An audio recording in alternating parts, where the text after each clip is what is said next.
So, hi everyone. Thank you so much for coming to Marlie's book launch. My name's Maggie Robe. I'm the events manager here at Flyleaf. And we enjoyed working with Marlie on her last book, so we're happy to have her here again.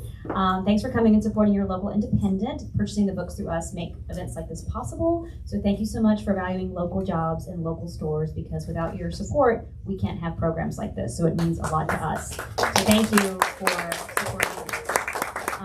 So tonight we have the pleasure of hearing from Marlie Parker Wasserman about her latest historical crime fiction novel, First Daughter. We hope you enjoy the event. Thanks again. Remember, you can get a copy of the book. I think we have a few left up at the front counter if you haven't already purchased one. Marlie Parker Wasserman loves writing historical crime fiction. In addition to First Daughter, she has published The Murderess Must Die, Path of Peril, and Inferno on Fifth, all set around the year 1900. She writes from her home here in Chapel Hill, North Carolina. So here's Marlie.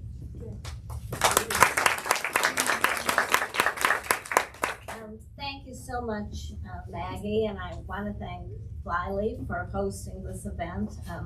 It's our wonderful best independent bookstore in Chapel Hill, and please continue to support it.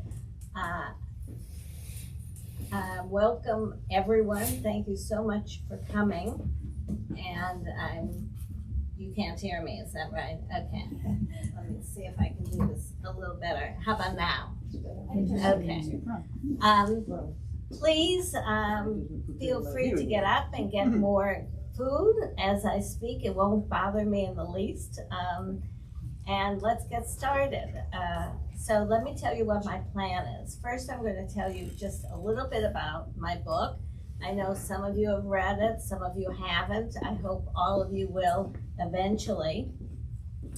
In the book, I imagine frightening events for President Grover Cleveland and his family when they summer in a small town in Cape Cod in 1895. They're in a rambling shingled house known as Grey Gables. And I'm going to show you some pictures of Grey Gables. Now, you're not going to be able to see these, but I'm going to, as I show you pictures, I'm going to put them in a red folder and pass them around so that you can see them at your leisure. So this postcard is probably based on a photograph of Grey Gables, and underneath it there is a more idealized drawing of Grey Gables. So it's not the kind of elegant home that you might expect of a president, but it is a cozy, comfortable place where the family could summer. Okay, we'll wait till we have a few and then I'll put them in a file. So what happens during the summer? The Cleveland's oldest daughter, she's their oldest daughter, but she's just 3.5 years old, she's kidnapped. And her name is Ruth Cleveland. She's a real historical figure. This is one of the very few pictures of her. And I did not use this picture on the cover. If you're curious about that, we can discuss it later. So the president doesn't want the public to know about the kidnapping. That's part of the theme of the book. Today we would say he was afraid of copycat crimes, but that's not a term that was used back then. So I did not use that term, just like I didn't use the term First Lady or White House because they weren't prevalent then. Oh, this is a picture of the babies of Ruth's mother, Frances Cleveland. She was young, beautiful. This is her wedding picture. And while I'm showing you that, I can also, by contrast, show you a picture of her husband, Grover Cleveland. He was not young and beautiful. So this is Grover Cleveland. And there was about a 200-pound difference between the two. So you can imagine some of the jokes that came from that. The story is about the kidnapping. That's the central story. I tell it largely, but not exclusively, from the point of view of Frances Cleveland, the beautiful woman I just showed you. But I interweave Frances's story with another story, the story about Mary Brinsky. She's a maid in Pontiac, Michigan. And about halfway through the story, I connect the two. I explain why the two women are connected, but that's a mystery for a while anyway. The book is about the kidnapping, but it's also the story of two marriages. The marriage of Paunchy Grover and his wife, Frances, and the marriage of Mary Brinsky, the maid in Pontiac, and her husband, George Brinsky. I try and build tension through the book as we figure out whether Ruth will survive or not. So let me gather these and pass them around. And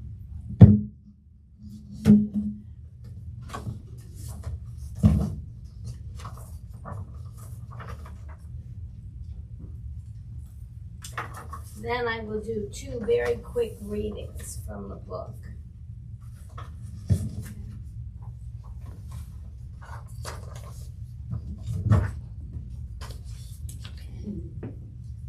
That's it. Oh, one more. Just put this at the back.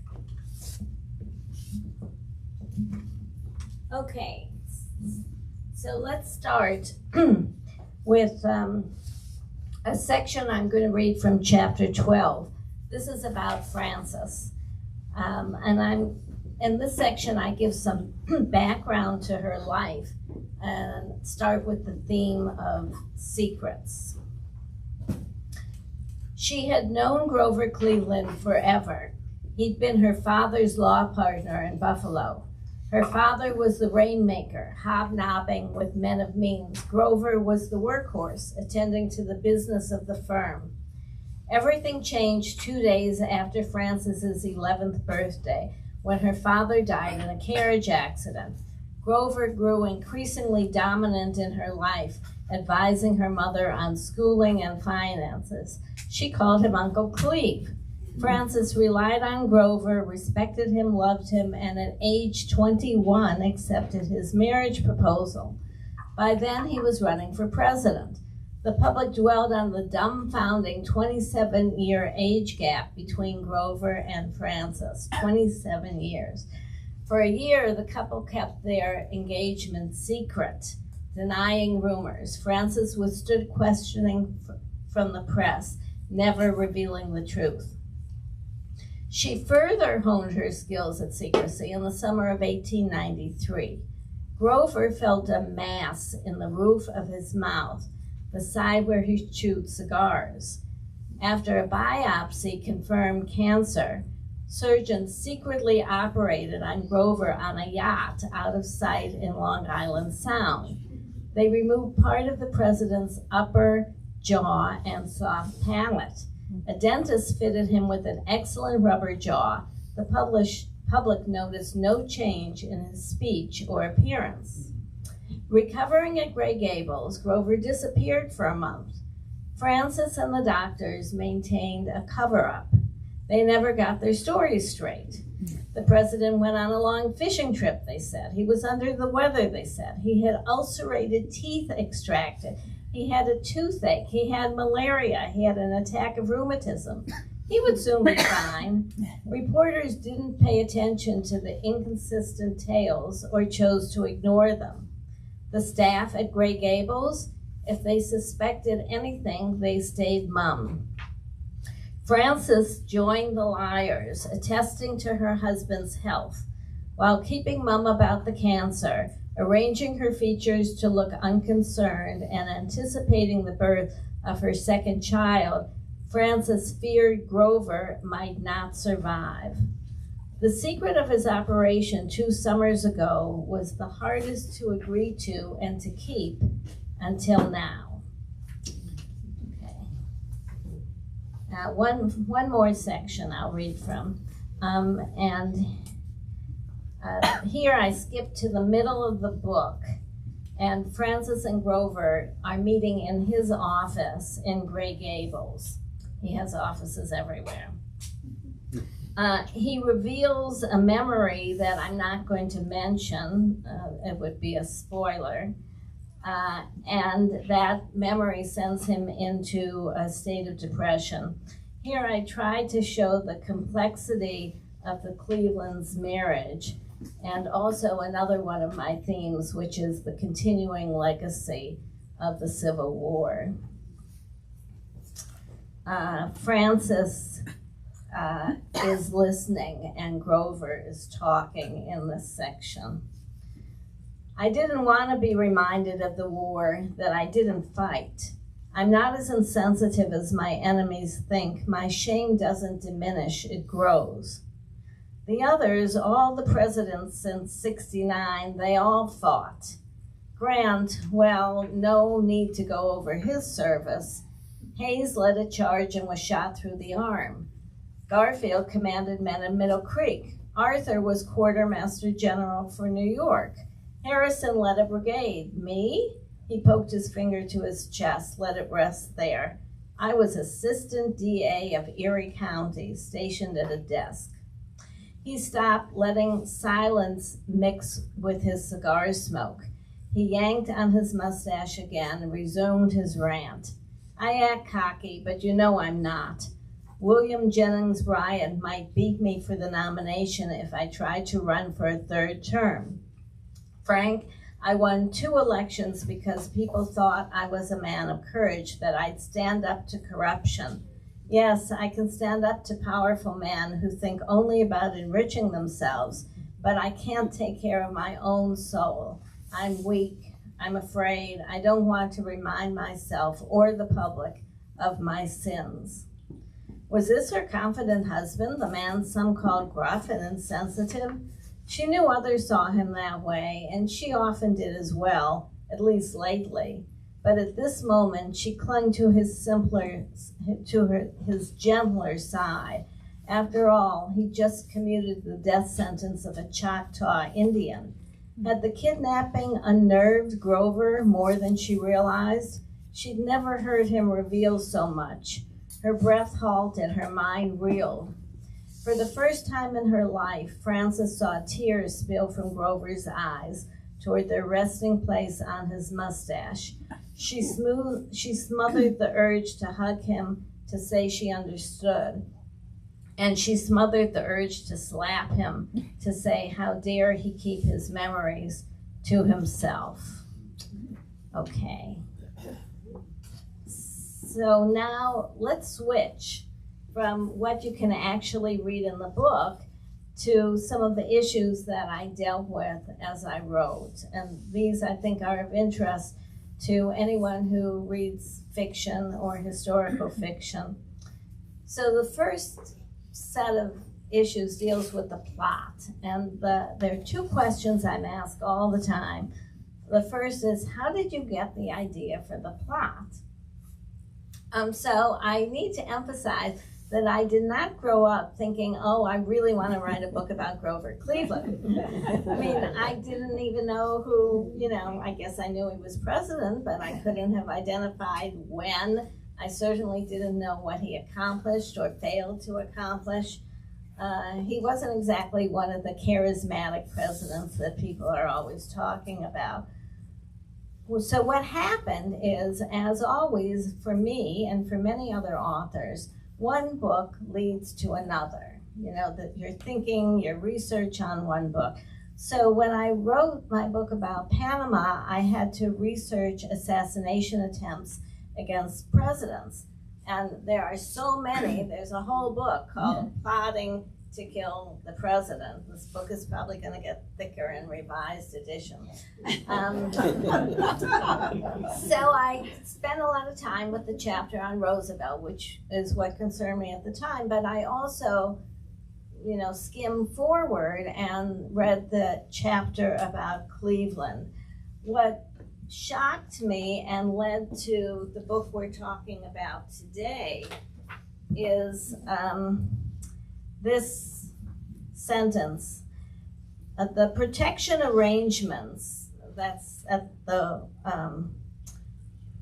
for the family continued to the summer of 1894, when Mrs. Cleveland learned of a plot to kidnap the Cleveland children from their vacation home in Massachusetts, Gray Gables, while the president was in Washington signing bills passed by Congress. So that is the first sentence that I ever saw that implied that a president's children might be in danger, and that's what set my mind to thinking and led ultimately to this book. So I researched Frances, Cleveland's wife, and I was delighted that I could find a book about Frances. And here you see her again. This is a even better portrait of her. Lots of material about Frances. There's a bibliography here, lots of footnotes. And while I was thinking about Frances, I imagined another person, a woman, Mary Brinsky, who is sort of a counterpoint to Frances. The significant thing about the woman that I imagined is we know she was a historic character, but we know very little about her. This, and there's a copy of this in the file that's going around, is the 1860 census from Buffalo. And all we know about Mary Brinsky, my secondary character, is line 30 on this. That's it. So I had a contrast. I had one person, Frances Cleveland, about whom we knew a great deal. One character, Mary Brinsky, about whom we knew, just the most basic material that you would find in an early census. Well, this is kind of a dream for a historical novelist, because you have a set of facts that provide a skeleton for the book. And by contrast, you have all the gaps in Mary Brinsky that you can fill in. So if you imagine sort of a book as a spine, you have the spine, and then you can fill in all the holes between the ribs. So this was a perfect story for me. The second question that I'm asked a lot, dealing with the plot, is, did the kidnapping really happen? And I immediately say no, because there's no record that the kidnapping happened. But I then pivot to the word plausible. So the word plausible is really at the heart of what many historical novelists do. We write about what the facts that we write about are always actual facts. We don't shift them at all, but we fill in the holes with plot lines that could have happened. And why do I think the kidnapping could have happened? Well, I want to set the stage for my answer a little bit by reminding those of you who lived through the Kennedy administration of the public's fascination with Kennedy's kids, John and Caroline. I just can't even, describe. I don't have the words to describe the publicity that poured on these children. And I'm sure it was frightening for the Kennedys. It was certainly frightening for Grover and Frances Cleveland to see all the attention that their tiny little girls got in the White House. There were women sort of poking through the fence. There were people asking for locks of their hair. There were photographers climbing trees, taking pictures of the little girl. So there was a lot of fear about what the sort of masses of curious people could do. A little side note, when I was looking into this, I remembered some iconic photographs of the Kennedy kids. And some of you may remember the picture of John hiding in the Resolute desk in the Oval Office. That's one of those sort of iconic photos that shaped the way Americans thought about the Kennedy family. So anyway, that was all on my mind as I tried to imagine how much fear could be caused by the public attention on very young children. And then there's the history of secrets. And the first section I read dealt with Francis's ability to keep secrets, Grover's ability to keep secrets. If you can keep a secret about cancer, you can probably keep a secret about kidnapping. And finally, there actually is a record of some of these threats. There were letters going up and back between likely kidnappers who sent the letters into the newspapers. These letters were read by Francis Cleveland and Grover Cleveland. So the fear that they had of kidnapping was tangible. And I don't think it's preposterous for me to have invented a kidnapping. One other issue that I had to deal with when I wrote was two different timelines. For Frances Cleveland, I really talk about her just during the 3-month summer of 1895. But for my other character, Mary Brinsky, I start in 1874 because I felt that her biography was not known and would be relevant to the story. So I have these two different timelines, and I had to work very hard to help readers make the transition between the two timelines. One other issue that I had to deal with, and you will decide whether I did this effectively or not, was how much historical material to add. That's sort of always looming over historical fiction writers. We all want to put in lots and lots and lots of history, and we're all told to take out most of that history. So I could have talked at length about, well, the cancer diagnosis. I mean, that's a great story, how he hid that for 17 years. I could have talked at length about a woman named Maria Halpin, who was Cleveland's love interest when he was sheriff in Buffalo, and he had at the time what was called at the time an illegitimate child with Maria Halpin, and that scandal, it was a scandal at the time, loomed over his campaigns and his presidency. I was fascinated by it in part because historians are now reinterpreting it from the woman's point of view, not from Cleveland's point of view, but I left most of that out. I could have talked about the gold standard, I could have talked about tariffs, but I didn't. So what I did talk about was Cleveland's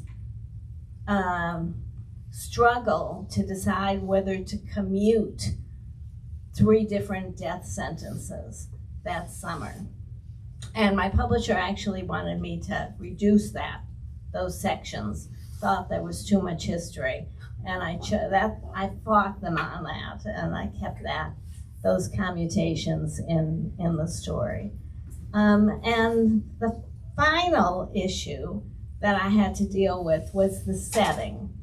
So you might think that someone who's going to invent a story about the kidnapping of a president's child, would set it at the White House. And that's how I started. And then I just couldn't figure out how my kidnapper was going to leap over the fence and grab the child. And about the time I was struggling to imagine, a kidnapper strong enough and brave enough to do all that, I learned that the Cleveland summered in this idyllic place in Cape Cod, and I learned that there were 2 Secret Service agents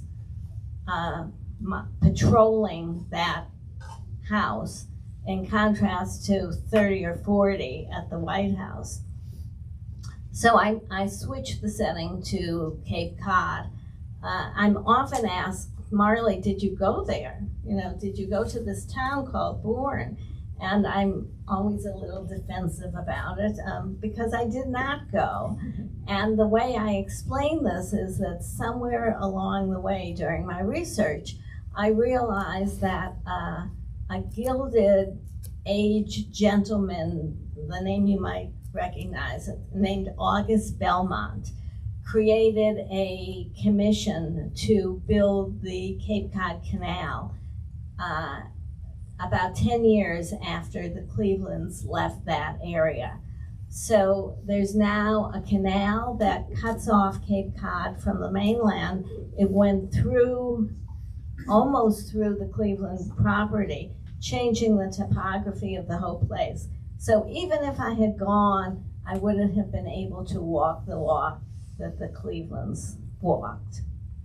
So when you read the book, and I hope you will, I want you to think about whether the story seems plausible, whether I clarified the timeline switches between the two women, whether the amount of historical material seems right, and whether the setting works for you. And then let me know your thoughts. And now I hope you'll let me know your questions.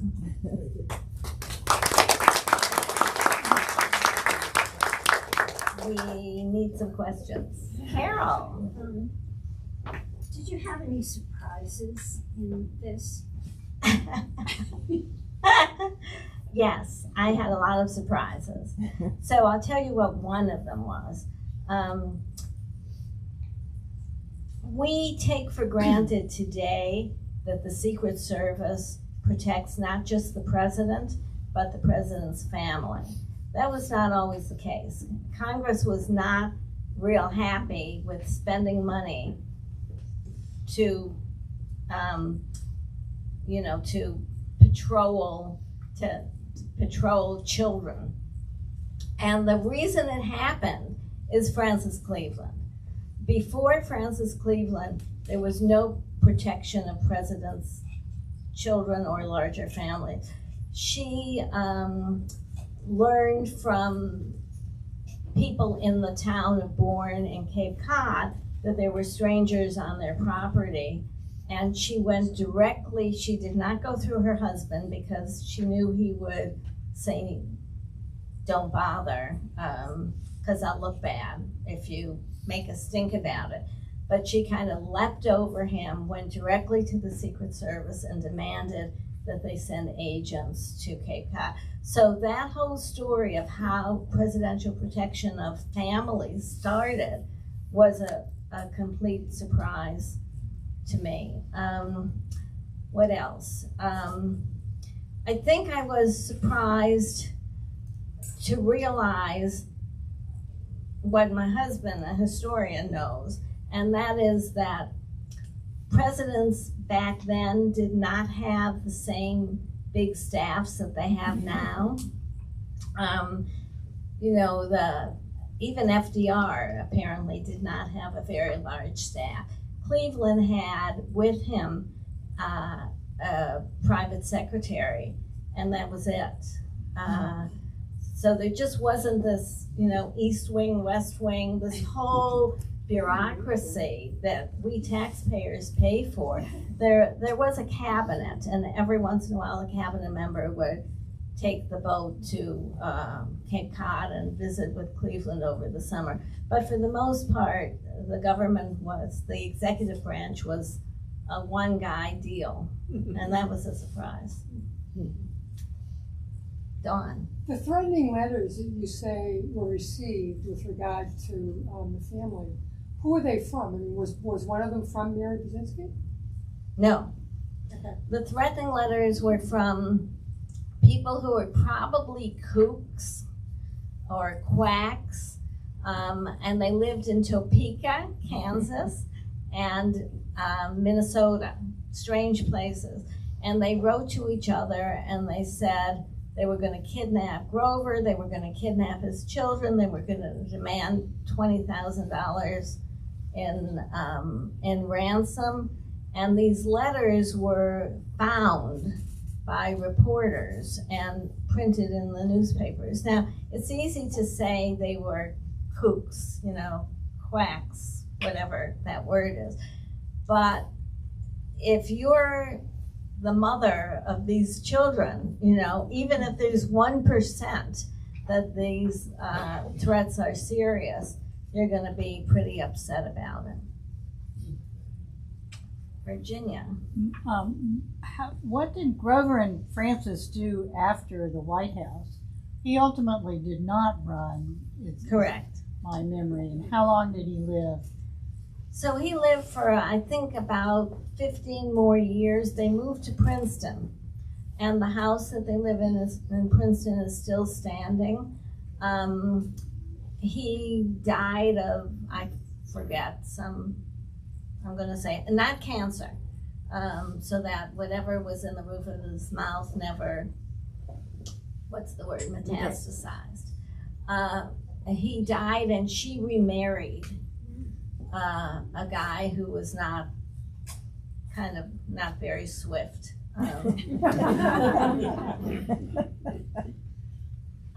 Alan. How did you decide just how villainous your villain should be? So my villain, he's not at all evil.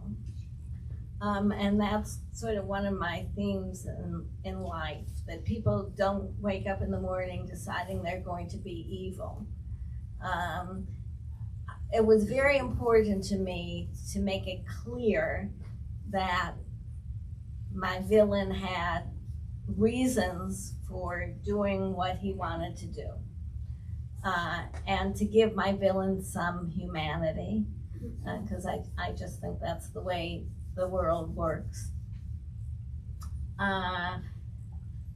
So I spend it, in some ways the book operates as a procedural, because I have my villain going through what it would take to kidnap Ruth, and it doesn't always work out well for him. So yes, yeah. Well, maybe a strange question, but to what extent are you aware of things that are on your mind in terms of the present, and that you choose things to write about that engage with themes that you have to actually explore and write about in the historical past, but that there is an interplay between the present and the past. And I think that it's your you had there in the reading something about, I don't remember if it's presidents who enrich themselves or people who enrich themselves. Well, okay. And then, that's 3 years later. Right. So, of course, it took me about 3 years to write this book.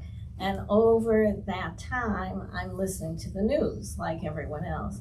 And the parallels, you can't help but think about the parallels. And I could have done a whole lot more with them, except, in my head was, don't put in too much history, which is another version of don't put in too much politics or too much of this or that. It particularly hit me during the tariff discussions, because tariffs, as some of you who study 19th century history know, tariffs have been a big thing in U.S. policy for a very long time, even though most Americans barely know what a tariff is, and even the commentators are arguing with each other on who pays for a tariff. But this was big stuff then, and affected a lot of Grover's campaigns. So that was on my mind. The discussions about all the gold at Mar-a-Lago and the simple shingle Gray Gables house, that was on my mind as well. The two administrations separated by 4 years, and the possibility of running for a third term, which would have been legal at the time. That was on my mind. So it all was on my mind. Now, did it inform what I talked about? It probably, I was very careful not to let it over-inform, because the book, I could have just written a book on comparisons. Yes, Deb. Could you speak a little bit about your relationship with your editor when you pitch a book, from when you pitch it to when it cuts out? How much of that going back and forth influences what you write about? Yeah, I've had different experiences. The first 3 books I wrote, the editor did very little with them. When, maybe she should have done more, I don't know, but at the time I was relieved that she did very little. Then that editor left the publishing house, and I got a new one, and her name is Shawn, and she is the person who edited this book, and it was a very different experience. I sent in what I thought was the final product. I got 6-page, single-spaced. We really like it, but these are ways you can make it stronger. And I had to decide which of those ideas to accept and which not to accept. I would say I accepted about half of the ideas, and they were mostly focused on simplifying the plot. I think that's the best way to put it. So you don't share while you're writing it, or? No. As some of you who have worked with publishers probably know, they're just overworked, and you're lucky if you can get them to respond to the final product, which I did, for better or worse in this case. Joan. Was there any sentence in your delving into history, any sentence that grabbed you to start yet another book? Like there was a sentence you said. Well, not in quite the same easy to explain way, but the period of time that I am writing about is filled with anarchists. And although I don't think I have any anarchists in this book, I do in almost all of my other books, and those other books led me to want to write more about anarchists. So my next book is about the Sacco and Vanzetti case. So I'm jumping ahead 25 years. So yeah, a little bit. Yeah, Ed. So you alluded to another woman that was a counterpoint. You gave her short shrift in your presentation. Yeah. What about the book itself? Yeah, so it's Mary Brinsky. It's the woman who is on line 30 of that census report that's circulating. And I took some liberties, even with that. I made the gap between her and her husband George a little bigger. I made the age difference bigger. That census report implies that she was illiterate, and I have her being literate. So I took her and I developed a fully fledged character around her. I gave her a background, I gave her an appearance, I gave her feelings, and I gave her a mission.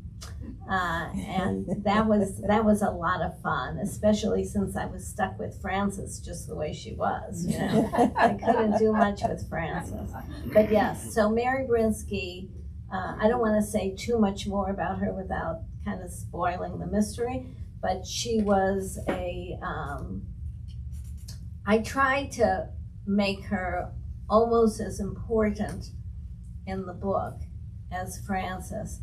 And to me, they're a counterpoint. They contrast, because Frances loses temporarily or not, loses her child when Ruth is kidnapped. Mary loses her husband during the course of the book. They both have marriages that are difficult. They're both younger, attractive women married to older, unattractive men. So I had fun sort of playing them off against each other. Kate. Marlie, tell us a little bit about how you work as a writer. The relationship between research and writing. Do you write the book chronologically? Do you work from the back to the front? And what do you do when you get stuck? Yeah. So I spend about a year researching and then about 2 years writing.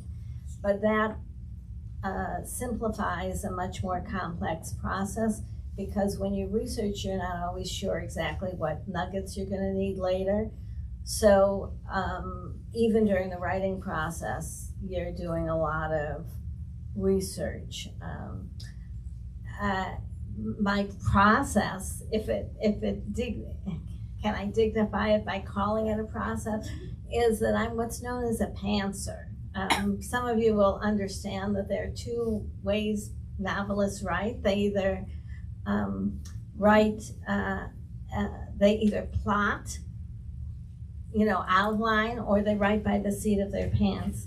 And I write by the seat of my pants, which is kind of bizarre because I'm very organized in my normal life, but not in my writing life. So I don't write in sequence, and I don't have an outline. And I know it's a terrible cliche, but I'm going to say it anyway. Once I have the characters, they speak to me. So that's my technique, if you want to call it that. Thank you. Yeah, did you have a? Yeah, I wonder if you can see a pattern in your writing now that you have, several books. In terms of, so the crime is obvious in that historical crime, but I think about also the fact that you have people from different social class, and that you make, and here is a case where you obviously decided to do that. You have the clear historical figure, and then this, mysterious or very minimalist information. And it seems to me, if I can't think about everything, but it seems to me that it's something that really follows your writing, that there are always the people who are the elite, that are part of the moneyed or the industrialist or, the political figures, and then these lower class figures. And I wondered if it's something that you, again, think about it consciously, or it's just part of your makeup and it comes up in the writing. Yeah. So when I started writing, I received this piece of information that almost paralyzed me, and that was all writing should be about conflict. And I thought, that doesn't make sense to me. We've all read books that are great literature that are not about conflict. And then someone explained to me, Marlie, conflict isn't just swordplay. There are a lot of different kinds of conflict. And every scene should indeed be about conflict. So if I have people from different classes, that gives me another form, unfortunately, of conflict. So that's one way of looking at it. The other is that it sort of comes with the territory of historical fiction, that if you're going to combine, as I said before, if you're going to combine what is known with what you make up, with what is unknown, you're probably going to end up with upper class figures who have written down, they have diaries and all sorts of sources on them, and you're probably going to end up with the people whose lives were not recorded. So that's also But you're right, you're absolutely right. All of my books, including the next one, have that. Yeah, Deb. Could you talk about the cover and why you didn't choose to use the daughter? Yes, yes. So one question that I'm asked some of the time is, did you get permission from the Cleveland family? And I did not, and I didn't think I had to. They're public figures.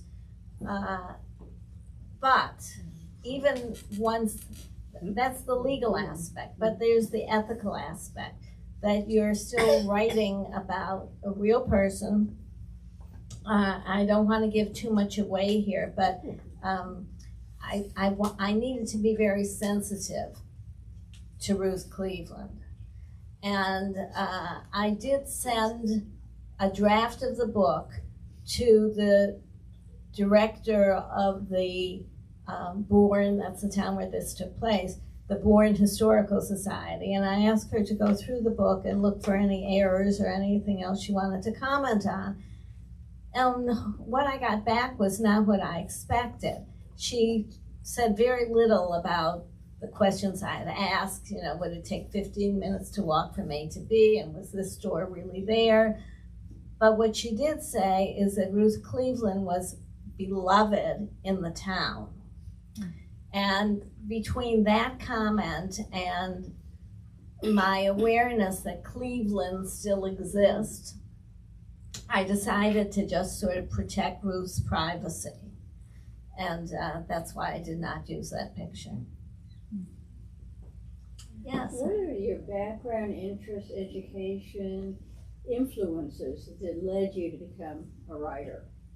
Well, as a few of you in the room know, I used to be a scholarly press publisher, and that meant I sat all day and read largely social science monographs and learned a lot about them, learned a lot about the process of publishing, learned a lot about the process of writing, though other kinds of writing, not fiction.